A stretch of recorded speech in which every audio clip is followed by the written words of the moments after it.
Hi, this is Maria Arsalan and on this channel you can transform your disbelief into belief। और अभी इस video में मैं आपके साथ डिस्कस करने लगी हूँ कि किस तरह से आप मना सकते हैं अपने पेरेंट्स को या अपने स्पेसिफिक पर्सन के पेरेंट्स को शादी के लिए जो आपको इस वक्त इम्पॉसिबल लग रही है by using law of assumption.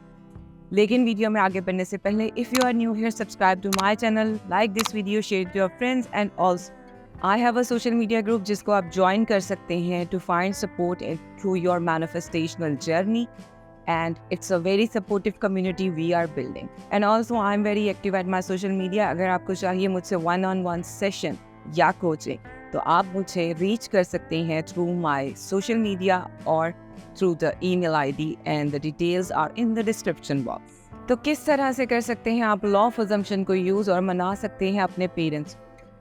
This is a very big issue when it comes to जब आपका specific person भी माना होता है और आप भी माने होते हो तो हम लोगों के लिए the biggest मुहिम या बिगेस्ट चीज़ जो हम लोगों ने करनी होती है, जो मंजिल हमने पार करनी होती है, वो हमने अपने पेरेंट्स को मनाना होता है in India and Pakistan specially, क्योंकि यहाँ का फैमिली सिस्टम इज़ डिफरेंट। यहाँ पर हमारे पेरेंट्स की डिसीजन हमारी डिसीजन को डायरेक्ट करती है। तो अगर आप इन सर्कमस्टांसेस में हो जहाँ पर आपका स्पेसिफिक पर्सन और आप दोनों चाहते हो कि आप दोनों की शादी हो जाए, लेकिन आपके पेरेंट्स आपके या आपके स्पेसिफिक पर्सन के पेरेंट्स शादी से इनकारी है, तो this video is for you. और इस वीडियो को एंड तक देखो बिकॉज मैं आपको बताऊंगी किस तरह bye using law of assumption ना सिर्फ आप अपने पेरेंट्स को मना सकते हो बल्कि इन सर्कमस्टांसेस में से भी गुजर सकते हो आसानी के साथ। सबसे पहले if you are new here तो मैं आपको बताती चलूँ कि law of assumption is a universal law जो कहता है कि जिस तरह से आप किसी चीज़ के बारे में एज्यूम करते हो, बिलीव करते हो, गुमान करते हो, वो चीज़ आपके लिए वैसे ही है। तो इस लॉ को हम किस तरह से अपनी इस सिचुएशन में अप्लाई कर सकते हैं। फर्स्ट ऑफ ऑल हमारे यहाँ पर ये चीज़ बहुत ज़्यादा सोची जाती है कि मेरे पेरेंट्स शायद लव मैरिज के लिए अग्री ना करें, specially in Pakistan. It's a big deal कि अगर हम लोग किसी को पसंद कर लें तो हमारे पेरेंट्स होते हैं वो उसके अंदर हमेशा ये कहते हैं कि you are not capable of taking decisions for yourself, for your life, so this is not a right decision.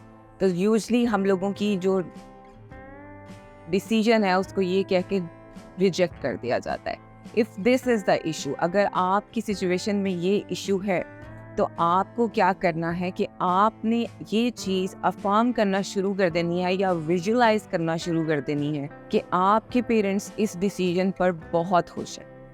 मेरे पेरेंट्स मेरी इस डिसीजन पर बहुत खुश हैं। Similarly if it is about your specific person, आपके स्पेसिफिक पर्सन की decision को वेट नहीं दिया जा रहा और उसको कहा जा रहा है कि तुम्हारी डिसीजन इज़ रॉन्ग, तो उसका भी यही अफर्मेशन होगी कि उसके पेरेंट्स उसकी इस डिसीजन से बहुत ज़्यादा खुश हैं।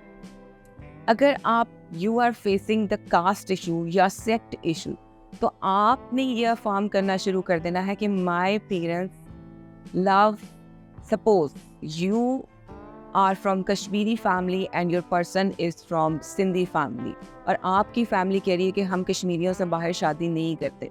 What are you going to do? You are going to affirm here that मेरे पेरेंट्स हमेशा से मेरी सिंधियों में शादी करना चाहते थे। This is your affirmation.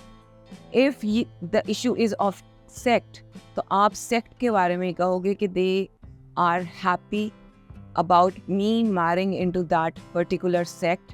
शिया हो आप और आपका स्पेसिफिक पर्सन सुन्नी है तो आप ये कहोगे कि मेरे पेरेंट्स चाहते हैं कि मेरा सुन्नी लोगों में ही शादी हो।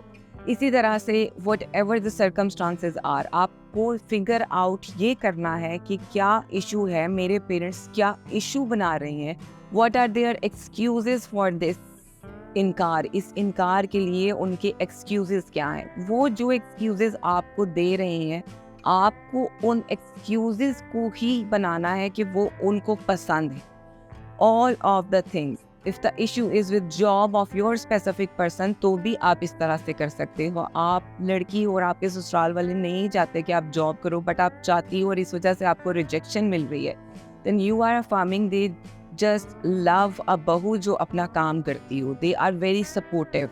ठीक है। और आपने साथ साथ ये भी अफर्म करना है कि मेरे पेरेंट्स मेरी खुशी में राज़ी हैं, उसके पेरेंट्स उसकी खुशी में राज़ी हैं, everyone is happy for our union. ये तो हो गई आपकी एफर्मेशंस। या आपने जो विजुअलाइजेशन करनी है उसके अंदर आपने सिर्फ ये विजुअल क्रिएट करना है where your parents and your specific person's parents are happy, are having a meetup, और एक मीटअप जो है वो उधर वो बैठे हुए हैं and they are very happy कि आप दोनों का रिश्ता उन्होंने तय कर दिया। दिस इज़ द विजुअल जो आपको बार बार अपने माइंड में रिपीट करना है। यहाँ मैं बताती चलूँ आपको कि आपको एक दफ़ा अफार्म करके 2 दिन अफार्म करके रिजल्ट बिल्कुल मिल सकता है, क्योंकि this is law of assumption. But अगर आपको रिजल्ट नहीं मिल रहा तो ये चीज़ आपने रिपीट करती जानी है। एंड आई प्रेफर कि आप ऐसी सिचुएशन में रोबोटिकली अफार्म करें। इसके अलावा I recently uploaded a video जो होपोनोपोनो, जिसके अंदर मैंने डिटेल दी हुई है, वो आप वीडियो ज़रूर देखें। I am going to tag this video here, और आप इस वीडियो को ज़रूर देखें। एंड ये वाली एफर्मेशंस आप विद अथॉरिटी कि I am responsible for everything, और मेरी मान जाने से, मेरे बिलीफ सिस्टम के चेंज हो जाने से सब कुछ ठीक हो सकता है। तो ये एफर्मेशंस आप अपने पेरेंट्स को, अपने स्पेसिफिक पर्सन के पेरेंट्स को माइंड में रखकर अफर्म करें। इसके अलावा सिंस पाकिस्तान में या इंडिया में जब बता दिया जाता है कि हम इस पर्टिकुलर पर्सन से शादी करना चाहते हैं और हमारे पेरेंट्स उस चीज़ के लिए अग्री नहीं कर रहे थे, तो हमारे हाउस होल्ड्स में, ब्राउन फैमिलीज़ में इट्स वेरी कॉमन कि हम बच्चे को ब्लैकमेल करना शुरू कर देते हैं, उसको बताना शुरू कर देते हैं कि हम तुमसे बहुत प्यार करते हैं, और वो बच्चा कंफ्यूज स्टेट ऑफ माइंड में रहता है कि मैं इन लोगों को चूज़ करूँ जिनको मैं बहुत प्यार से, बहुत मोहब्बत करता हूँ जिनसे, या मैं उसको चूज़ करूँ जिससे मैं प्यार करता हूँ। सो ये circumstances are very tough kind of circumstances. ये सर्कमस्टांसेस हमारे लिए बहुत डिफ़िकल्ट होते हैं फेस करने। इन सर्कमस्टांसेस में आप किस तरह से इन सर्कमस्टांसेस से गुजर सकते हो? इन सर्कमस्टांसेस में से गुजरने के लिए I will suggest that you limit the communication with your parents. आप अपनी कम्युनिकेशन अपने पेरेंट्स के साथ लिमिट कर लें, उनको फेस करना लिमिट कर लें। But if they come and they try to make you understand their point of view, गुस्से से या प्यार से, what you are going to do here, ऐसी सिचुएशन में आप ये करोगे कि you will keep telling yourself in your mind that they are happy for me and him, they are happy at our union, ये हमारी शादी के लिए खुश है। ये बात आप अपने माइंड में बार बार रिपीट करते जाओगे। वो कुछ भी बोल रहे हैं, you are telling yourself that they are happy for our union. वो हमारी मिलन पर खुश हैं, वो हमारे निकाह पर खुश हैं, वो हमारी शादी पर खुश हैं। This is how you can get your parents to agree for your marriage with your specific person. इसी तरह से आपने अपने स्पेसिफिक पर्सन के पेरेंट्स के बारे में सोचना है। If you can not like wait through the circumstances और आप बहुत ज़्यादा नेगेटिव स्पाइरल्स में जाते हो, इफ्स एंड बट्स में पढ़ते हो, तो मैं आपको ये बता दूं कि इफ्स एंड बट्स आपने नहीं सोचना, हाउ एंड व्हेन भी आपने नहीं सोचना। आपने सिर्फ ये सोचना है कि मेरी ये डिज़ायर है कि मेरे पेरेंट्स और या उसके पेरेंट्स इस शादी के लिए अग्री कर लें। वो किस तरह से होगा, किस तरह से नहीं होगा, this is none of your problem. आपने लिव इन एंड करना है कि they have agreed, they are happy for our union and that's it. अगर आप नेगेटिव स्पाइरल्स में जाते हो तो I am tagging this meditation, जो मेडिटेशन मेरे दूसरे चैनल पर है, और आप इसको सुनकर अपने नेगेटिव स्पाइरल्स में अपने आप को रोक सकते हो और अपनी स्टेट को आराम से अचीव कर सकते हो। You can stay in the state of wish fulfilled, क्योंकि लॉ ऑफ अजम्पशन कहता है कि you have to maintain the state wish fulfilled. State mental state को कहते हैं, स्टेट विश फुलफिल्ड को आपने मेंटेन करना है to get to your desires. इसमें आपने हाउ एंड व्हेन नहीं सोचना कि किस तरह होगा और क्या होगा।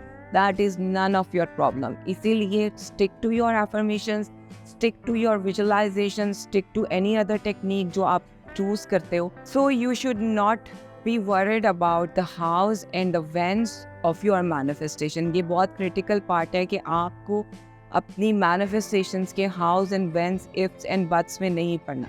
आपके पास आपकी डिज़ायर है दैट यू वांट कि आपकी स्पेसिफिक पर्सन के पेरेंट्स आपके रिश्ते के लिए राज़ी हो जाएं, and you are going to just live in the end as a state wish fulfilled. By only doing this, आप बहुत आसानी के साथ अपने पेरेंट्स को या अपने स्पेसिफिक पर्सन को अपने रिश्ते के लिए राज़ी कर सकते हो. इफ़ यू स्पाइरल अलॉट, तो मैं मेडिटेशन है उसको टैग कर रही हूँ. इस मेडिटेशन को सुनो. इट विल मेक श्योर कि आपकी स्टेट विश फुलफिल्ड रहे. बार बार सुनो. And when you can affirm, when you can visualize, you can do it. अभी के लिए इतना ही. कुछ समझना है तो कमेंट करो. I will respond as always. Do like, share and subscribe. और मैं जाती हूँ. अल्लाह.